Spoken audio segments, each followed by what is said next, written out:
గమనించండి ప్రియులారా, ఒక గొర్రె పిల్ల పుట్టింది అనే విషయం మొట్టమొదటిగా గొర్రెల కాపురులకే కదా తెలిసేది.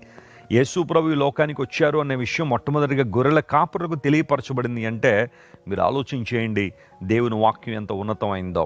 దేవుడు మనందరిలో ఉన్న భయాన్ని తొలగించాలని ఆయన ఈ లోకానికి వచ్చాడు.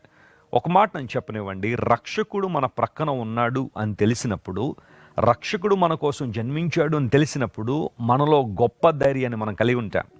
ఏదైనా ఒక ప్రమాదంలో ఉన్న వ్యక్తి రోడ్డు మీద వెళ్తున్నప్పుడు ఒక దొంగల బారిన పడి ప్రమాదంలో ఉన్న వ్యక్తి దగ్గరికి ఒక రక్షక వ్యాన్ వచ్చినప్పుడు వారికి ఎంత ధైర్యంగా ఉంటుందో, పాపమనే ఈ లోకంలో జీవిస్తున్న మానవుడికి పాపాన్ని రక్షించే దేవుడు వచ్చాడు, పాపాలను పరిహరించే దేవుడు వచ్చాడు అన్న వార్త తెలిసినప్పుడు ఖచ్చితంగా ధైర్యమే.